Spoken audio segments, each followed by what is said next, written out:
You don't have a willpower problem. I know that's not what you've been told. You've been told you're weak, that you have no self-control, that if you really wanted to put the phone down, you would. So you make a rule: no phone after 9, no phone at dinner, and by Tuesday the rule is gone and you're holding it again, thumb already moving, and you didn't even decide to pick it up. Here's the question I actually want to get at.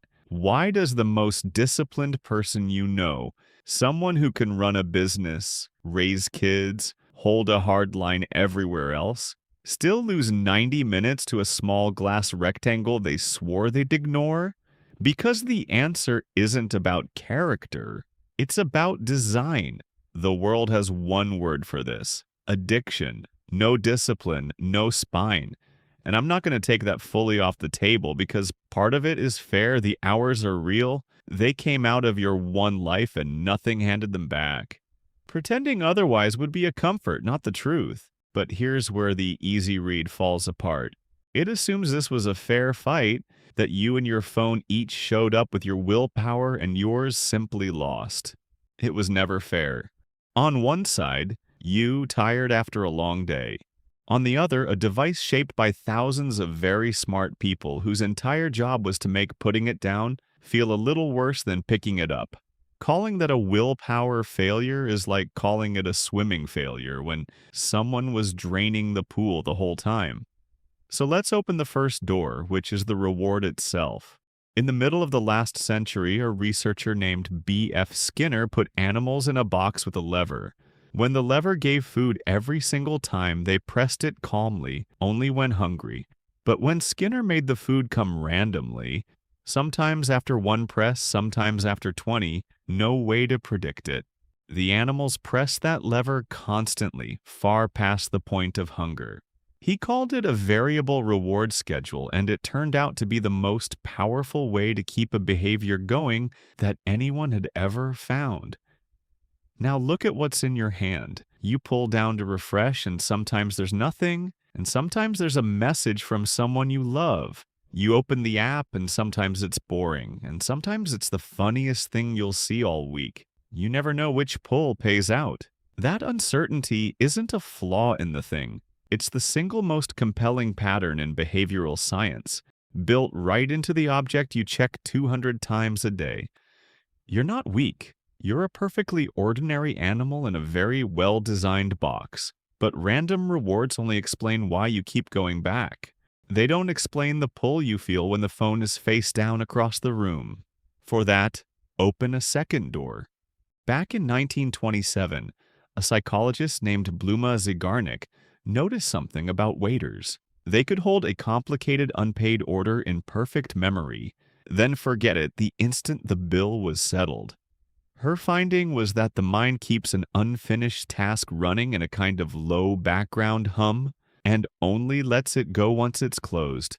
Every notification you've ever silenced is an open loop.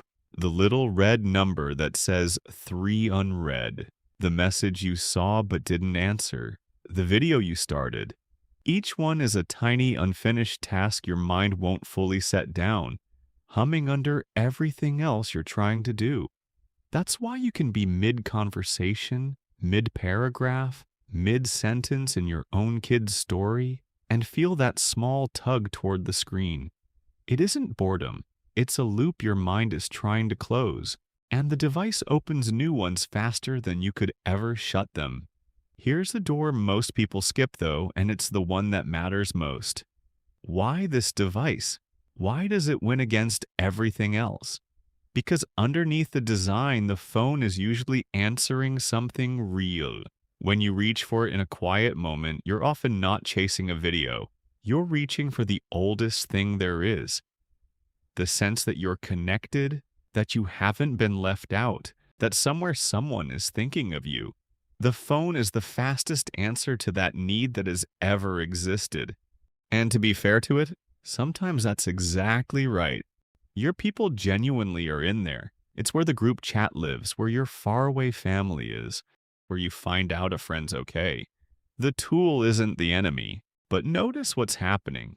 A deep, legitimate need is being met by the thinnest possible version of itself. You wanted to feel close to someone. You got a notification badge instead. The hunger was real. The meal was a photograph of food, which leads to the last door and the strangest one. If the phone were really feeding you, you'd eventually be full. You'd set it down, satisfied, but you never quite do. Look at the shape of it. You pick it up to check one thing, surface 20 minutes later feeling a little worse than when you started, and within the hour you reach for it again. The satisfaction never arrives because each scroll resets you almost instantly to the same low baseline you started from. The lift is real and it's gone before you've felt it.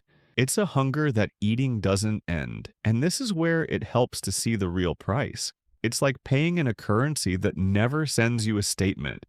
Each glance costs almost nothing. 10 seconds here, a glance there, so small that no single one feels worth refusing. That tiny size is exactly why it works. Nothing in you raises an alarm over 10 seconds. But it also means the bill is never itemized. You only find out what you spent at the end of the day when you look up and an evening is gone and you genuinely cannot say where. So here's the honest part.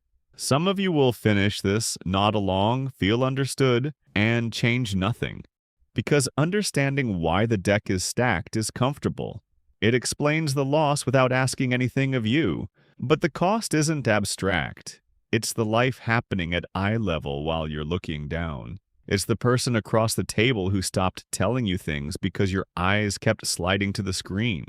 It's your kid learning early that the phone usually wins. None of that is the device's fault anymore. The device just keeps doing what it was built to do. The only thing standing between it and your hours is you. And that's not an accusation. That's the only good news in the whole thing. Because notice what every one of those doors had in common. Not one of them was about you being broken. The random rewards, the open loops, the real need underneath, the hunger that never fills, all of it is the machine working exactly as designed. You were never the malfunction. You were the target. But here's the turn, and it's the whole point. Knowing the machine is rigged doesn't hand you back a single minute. The design will never get tired. It will never decide it's taken enough of your life. It has no off switch that cares about you. So the off switch has to be you. A choice you make on purpose, again and again, on the ordinary days when no one's watching. Not because you're weak, because the hours are yours. And nothing is coming to return them but you. So try one experiment today that goes straight at that first door, the reward. Right now, open your settings and turn your screen to grayscale. On most phones, it's under accessibility, then color filters, about 30 seconds. What you're doing is draining the color out of the slot machine. The reds, the bright little badges, the glowing thumbnails, those aren't decoration, they're part of the payout. Leave it gray for one day. You'll find the phone still works perfectly for the things you actually need, and the pull to grab it for no reason quietly weakens. You're not leaning on willpower, you're changing the box. And if you do it, come tell me in the comments what surprised you, what you reached for the phone to do out of pure habit and found you didn't actually need. Say it where other people can see it, because half the people scrolling past think they're the only one who can't put it down. They're not, and neither are you. If you want more of these, the quiet mechanics running underneath things you do every day without deciding to, that's what this channel is for. There's a lot more of it coming, and I'd like you here for it.